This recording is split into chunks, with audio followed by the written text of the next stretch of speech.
Mi hermano me declaró muerto mientras trabajaba en Islandia. Robó $1, 2 millones de mi herencia.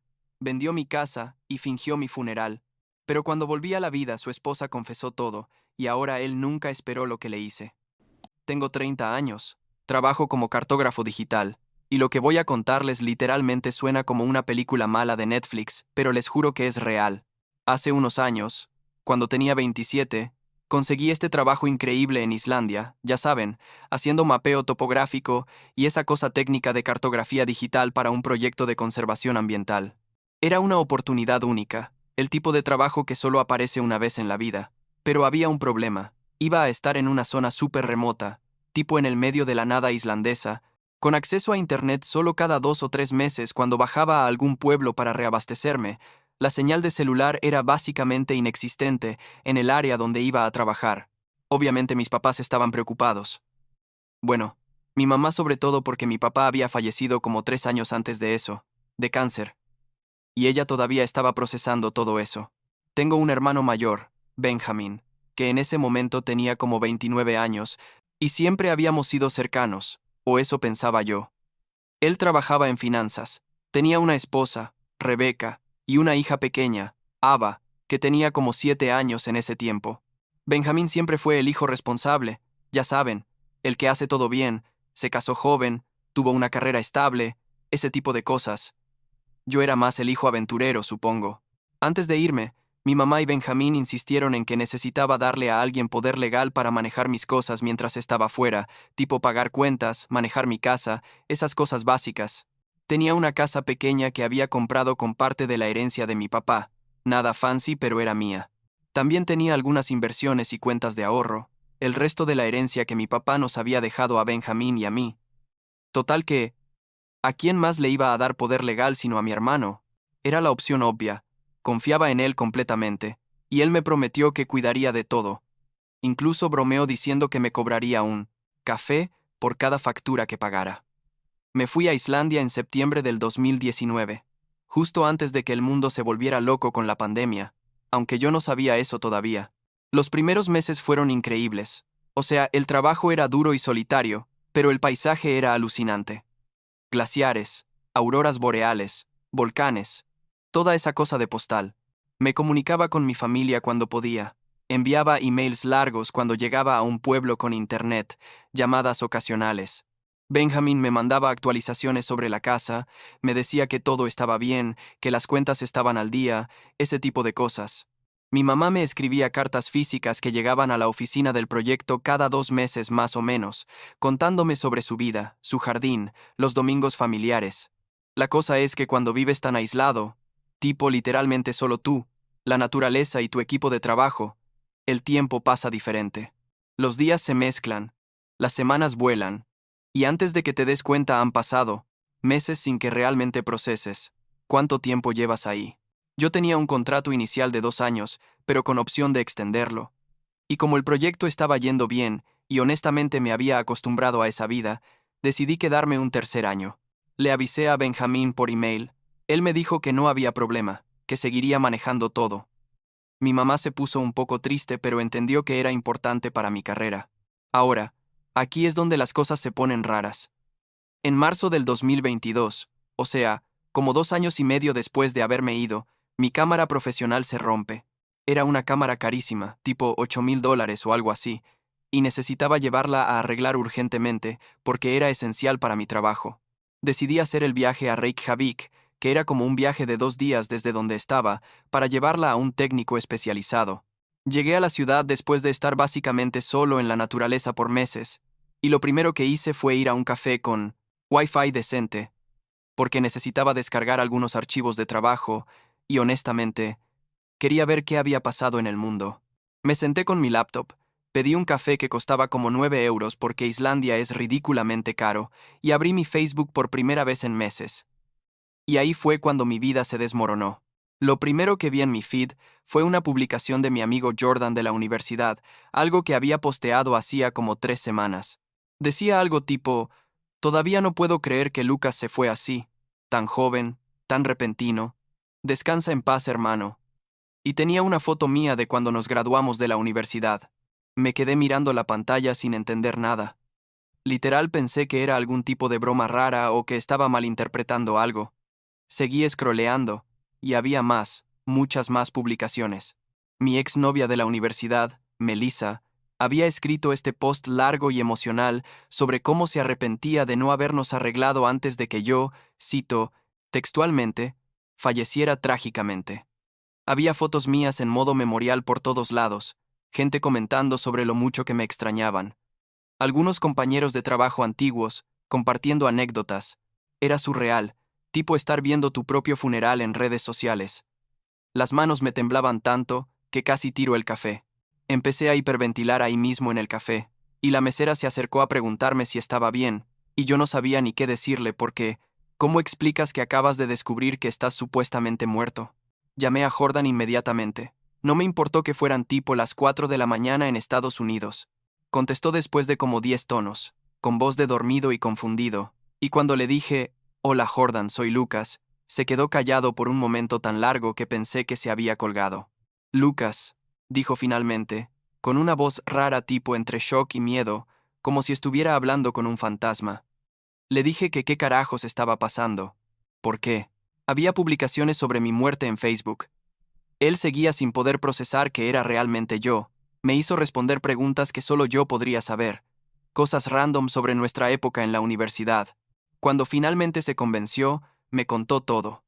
Dijo que Benjamin, mi hermano, había llamado a todos nuestros amigos y familiares comunes hacía como 4 meses, en noviembre del 2021, para decirles que yo había muerto en un accidente automovilístico en Islandia, que mi cuerpo había sido cremado allá según mis supuestos deseos, y que la familia estaba teniendo un funeral privado pequeño porque, según Benjamin, yo había expresado que quería algo íntimo. No podía respirar. Literal sentía como si alguien me estuviera apretando el pecho.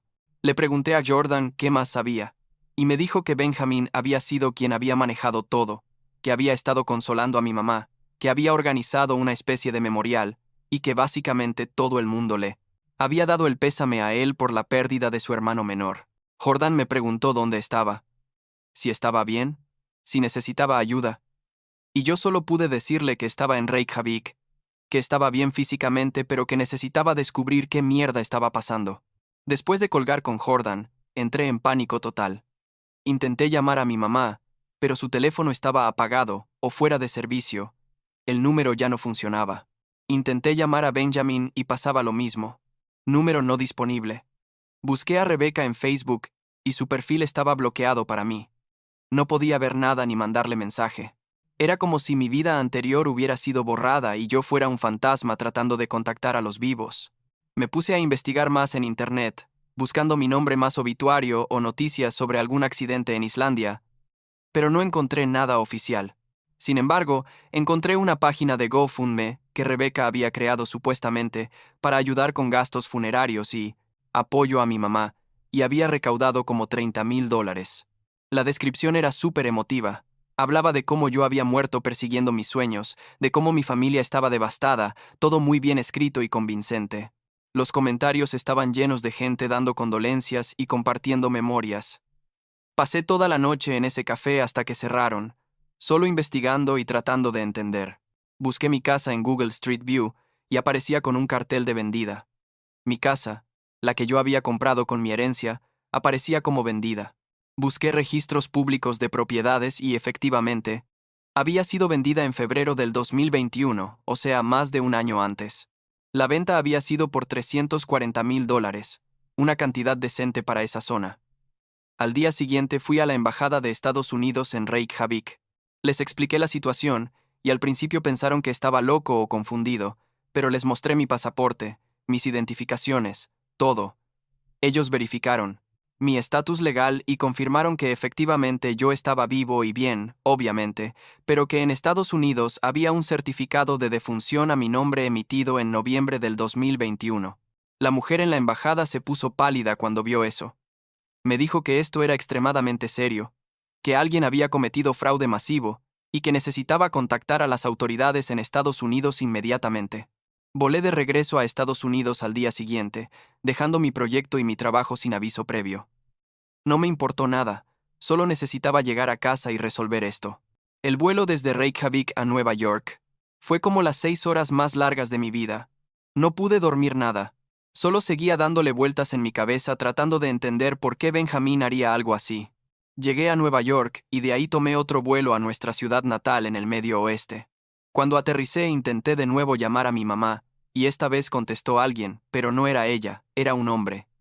Dijo, que se llamaba Charles y que era el esposo de mi mamá. Esposo. Mi mamá se había vuelto a casar y yo no tenía ni idea.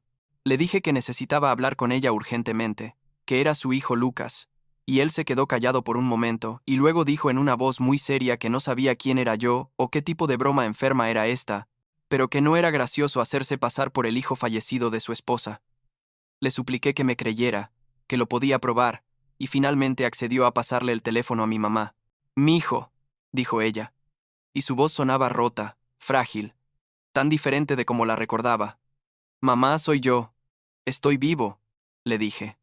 Ella empezó a llorar. Esos sollozos profundos que te rompen el alma. Seguía diciendo, no, esto no está pasando. Benjamín me dijo que habías muerto, vi las fotos del accidente, tuvimos un funeral. Le dije que no había ningún accidente, que Benjamín había mentido, que yo había estado en Islandia todo este tiempo trabajando. Ella no podía procesar. Nada, estaba básicamente en shock.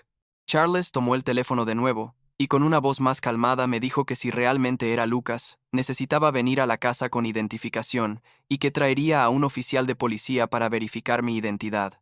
Me dio la dirección, que era diferente de la casa donde mi mamá había vivido antes. Aparentemente ella se había mudado también. Tomé un Uber hasta allá. Era como 1 hora desde el aeropuerto. La casa era bonita, en un vecindario tranquilo que no reconocí.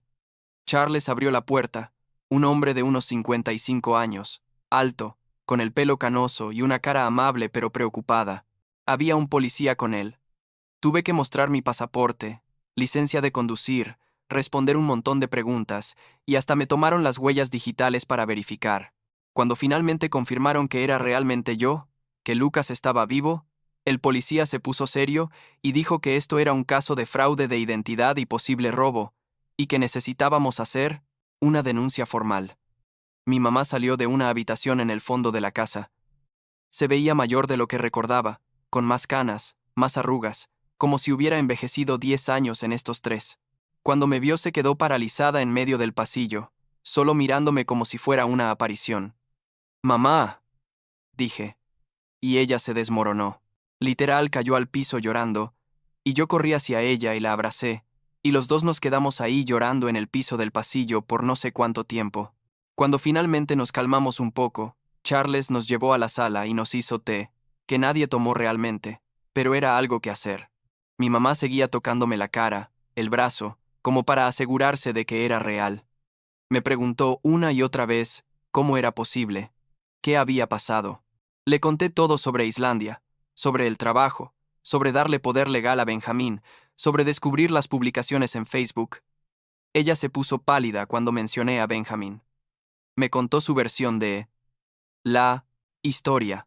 Dijo que Benjamín la había llamado en noviembre del 2021, completamente destrozado, diciendo que había recibido una llamada de las autoridades en Islandia, informándole que yo había muerto en un accidente automovilístico, que mi carro, que aparentemente había rentado, se había salido de la carretera en una tormenta de nieve y había caído por un acantilado, que mi cuerpo había sido encontrado días después, y que debido al trauma del accidente y las condiciones en Islandia, lo mejor era cremar mis restos allá. Benjamín le había mostrado documentos, fotos del accidente, que ahora obviamente eran falsas, incluso un certificado de defunción que se veía completamente oficial. Mi mamá organizó un memorial pequeño con la ayuda de Benjamín. Vendió su casa, la casa donde yo había crecido, porque según ella, los recuerdos eran demasiado dolorosos después de perder a mi papá, y ahora a mí. Se mudó a un apartamento más pequeño por un tiempo. Benjamin la convenció de darle parte de sus ahorros de retiro, como $80,000, supuestamente para ayudar con gastos legales relacionados con mi muerte y para establecer un fondo educativo para Ava en mi memoria. Ella le dio el dinero sin cuestionarlo porque confiaba en él completamente. 6 meses después, mi mamá conoció a Charles en un grupo de apoyo para personas en duelo. Charles había perdido a su esposa por cáncer unos años antes. Se hicieron amigos, luego algo más, y hace como 3 meses se comprometieron. La boda estaba planeada para dentro de 2 semanas, una ceremonia pequeña en una iglesia local.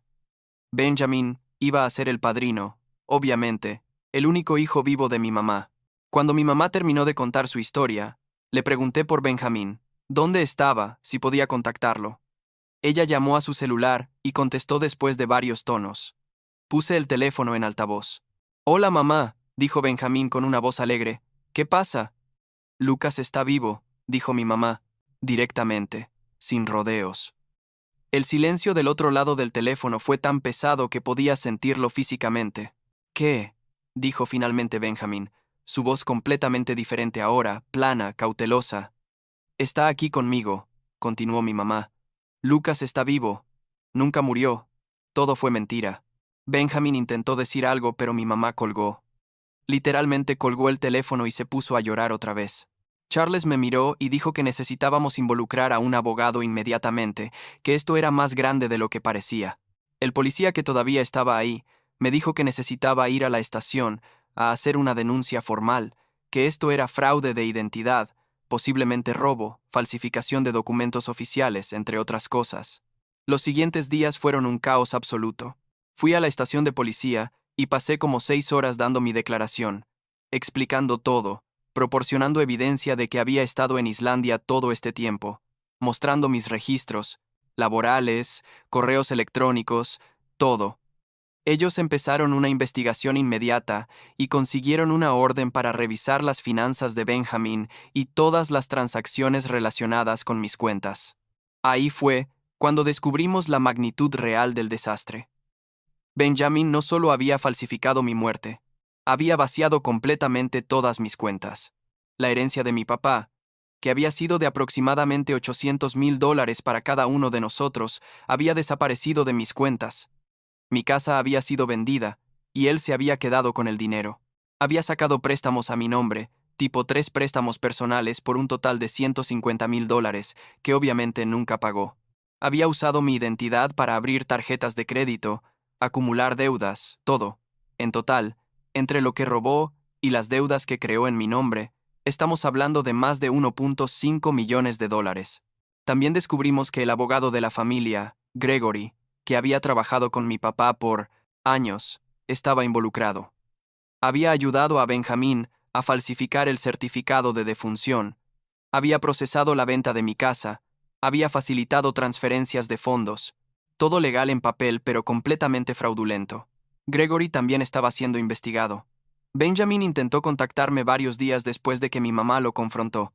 Me mandó un mensaje de texto largo, básicamente tratando de explicar que había entrado en pánico financiero, que tenía deudas de juego que yo no conocía, que iba a perder su casa, que estaba desesperado, que la idea de falsificar mi muerte había empezado como una fantasía loca cuando estaba borracho una noche, pero que luego se dio cuenta de que realmente podía hacerlo dado que yo estaba tan aislado en Islandia, que nunca pensó que yo regresaría, que pensó que se quedaría allá permanentemente o al menos lo suficiente para que él pudiera estabilizarse financieramente y eventualmente confesar que había habido un error, y que yo estaba vivo después de todo. Su mensaje era patético, lleno de excusas y autojustificaciones. Decía que me amaba, que yo era su hermano, que nunca quiso herirme realmente, como si robarme la vida completa no fuera herirme. No le respondí. La investigación continuó durante semanas. Descubrieron que Benjamín había gastado el dinero en básicamente todo. Desde pagar sus deudas de juego tenía una adicción severa al póker que nadie en la familia conocía, hasta comprar un carro nuevo para Rebeca, renovar su casa, vacaciones caras. Rebeca aparentemente no sabía nada sobre el origen del dinero. Benjamín le había dicho que había recibido un bono grande en el trabajo y una herencia de un tío lejano. 2 semanas después de mi regreso, era el día de la boda de mi mamá. Ella me preguntó si quería estar ahí, si me sentía cómodo con eso. Le dije que obviamente sí, que solo porque mi vida era un caos, no significaba que su felicidad tenía que esperar. Charles me cayó bien desde el principio. Se notaba que realmente amaba a mi mamá y que había estado ahí para ella durante lo que ella pensó que era el duelo por mi muerte. La ceremonia fue en una iglesia pequeña, como 40 personas. Benjamin no estaba invitado, obviamente. Algunos de los invitados me miraban como si hubieran visto un fantasma, literal, porque muchos de ellos habían estado en mi memorial. Fue súper raro, pero también emotivo. Mi mamá se veía feliz, realmente feliz, por primera vez en años probablemente. Después de la boda, las cosas con Benjamin se intensificaron. Él contrató un abogado, y trató de argumentar que yo le había dado permiso implícito para usar mi dinero, que el poder legal que le había dado cubría esto, toda clase de tonterías legales que obviamente no iban a ningún lado. Su abogado era tan malo como él, honestamente. Rebeca se contactó conmigo como un mes después de todo esto. Dijo que necesitaba hablar conmigo, que había encontrado cosas en la casa que necesitaba que yo viera. Accedí a reunirme con ella en un café público. Se veía devastada, con ojeras profundas. Había perdido peso. Me pidió disculpas como 1000 veces por no saber lo que Benjamin estaba haciendo, por beneficiarse sin saberlo del dinero robado. Le creí. Honestamente se notaba que estaba siendo sincera.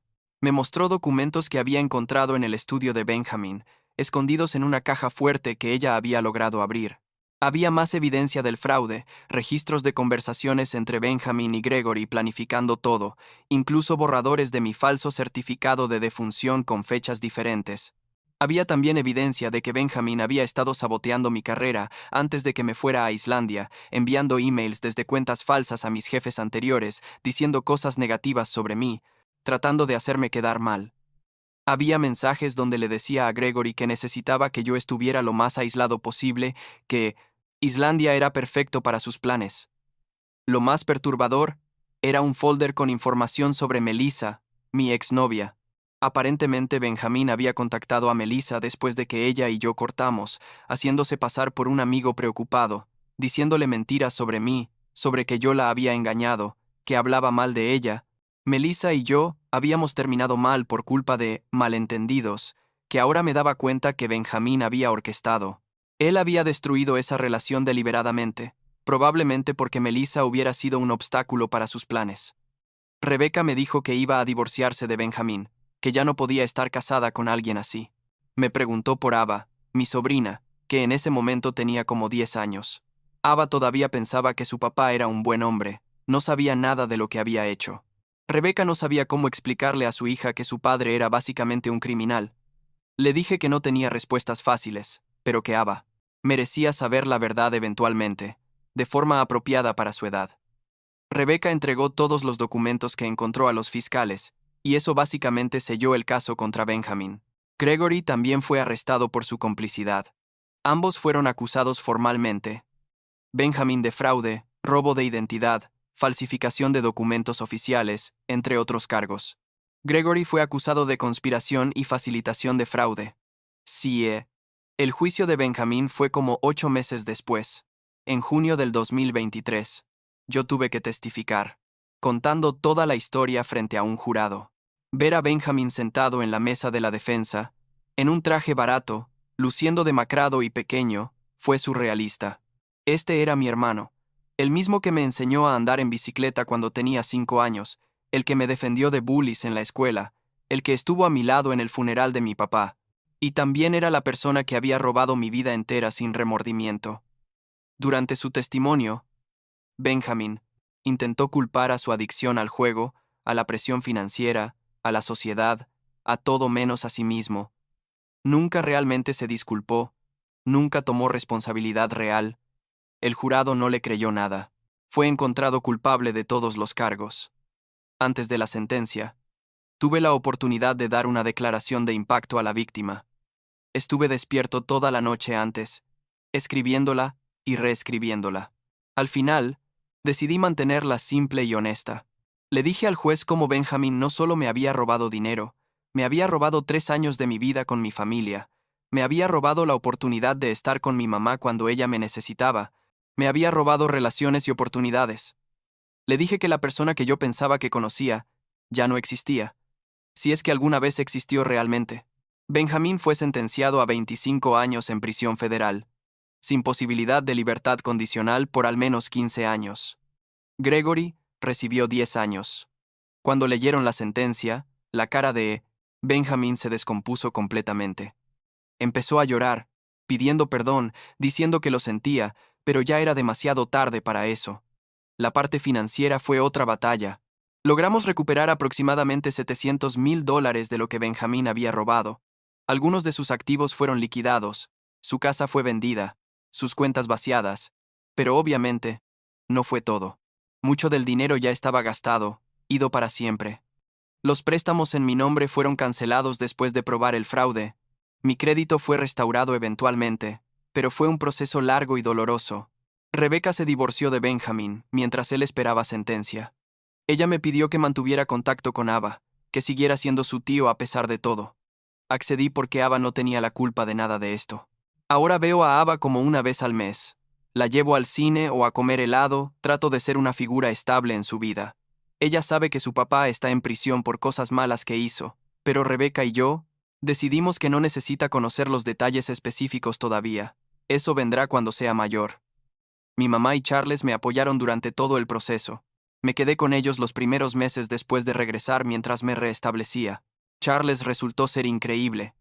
Me ayudó a navegar todos los aspectos legales. Me presentó con un abogado excelente que había conocido cuando él trabajaba en la policía años atrás. Mi mamá y yo fuimos a terapia juntos por un tiempo, procesando todo, la muerte falsa, la traición de Benjamin, todo el trauma. Con el dinero recuperado, establecí un fondo educativo para Ava, como Benjamín había supuestamente planeado hacer con el dinero de mi mamá. Irónico, supongo. El resto lo invertí sabiamente. Compré una casa nueva, más pequeña que la anterior pero es mía. También usé parte para empezar una fundación sin fines de lucro, que ayuda a víctimas de fraude financiero familiar, porque descubrí durante todo este proceso que mi historia no era única, que hay muchas personas traicionadas por familiares de formas horribles. En cuanto a Melissa, la busqué después de que todo se calmó un poco. Le expliqué lo que Benjamín había hecho, cómo había saboteado nuestra relación años atrás. Ella se quedó en shock. Muchas cosas de nuestra ruptura finalmente tenían sentido para ella. No volvimos a estar juntos. Demasiado tiempo había pasado, y ambos éramos personas diferentes ahora, pero hicimos las paces y nos hicimos amigos de nuevo. Ella está casada ahora, tiene un bebé, se ve feliz, y eso es suficiente para mí. Volví a trabajar eventualmente, pero no en cartografía de campo. Conseguí un trabajo remoto haciendo análisis de datos geográficos, algo que puedo hacer desde casa. No estoy listo para volver a aislarme del mundo así. Necesito estar cerca de mi familia ahora. Mi mamá y Charles viven a 20 minutos. Los veo 2 o 3 veces por semana. Los domingos cenamos juntos, algo que se ha convertido en nuestra tradición. Benjamin me escribe cartas desde prisión. Las primeras las abrí. Eran más de lo mismo, excusas y autojustificaciones.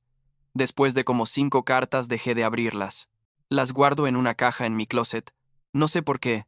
Tal vez algún día las lea todas, tal vez no. Ava me pregunta a veces si he hablado con su papá, y le digo honestamente que no, que todavía no estoy listo para eso. Ella parece entenderlo. Todo el mundo dice que perdonar es para uno mismo, no para la otra persona, que te libera del enojo y todo eso, y tal vez tienen razón, no sé. Pero perdonar a alguien que literalmente te borró de la existencia, que robó tu identidad, tu dinero, tu tiempo con tus seres queridos, eso no es algo que pase de la noche a la mañana. Tal vez algún día pueda perdonar a Benjamín, pero hoy no es ese día, y está bien. Lo que sí sé es que mi vida ahora es mía de nuevo. Tengo mi casa, mi trabajo, mi familia, mi futuro. Benjamín intentó tomar todo eso, y casi lo logra, pero al final fracasó. Sigo aquí, sigo vivo, literal y figurativamente. Mi mamá está feliz con Charles. Ava tiene gente que la ama y la apoya. Rebecca está reconstruyendo su vida. Las cosas no son perfectas. Hay cicatrices que probablemente nunca sanen completamente, pero estamos avanzando. A veces, cuando estoy acostado en la noche sin poder dormir, pienso en esos 3 años en Islandia, en lo irónico que es que mientras yo estaba mapeando terreno desconocido, mi propia vida estaba siendo completamente rediseñada sin mi conocimiento. Pienso en cómo confié ciegamente en mi hermano, en cómo nunca vi venir ninguna de esto, y pienso en cómo, si mi cámara no se hubiera roto ese día en marzo, si no hubiera ido a Reykjavik, si no hubiera entrado a ese café con wifi, tal vez nunca hubiera descubierto la verdad. Tal vez todavía estaría en Islandia, felizmente ignorante, mientras Benjamin vivía mi vida en mi lugar. Pero mi cámara sí se rompió. Sí fui a Reykjavik, sí descubrí la verdad. Y ahora estoy aquí, del otro lado de todo ese caos, tratando de construir algo nuevo con los pedazos que Benjamín dejó. No es la vida que planeé, no es la familia con la que crecí, pero es mía, y nadie me la va a quitar de nuevo.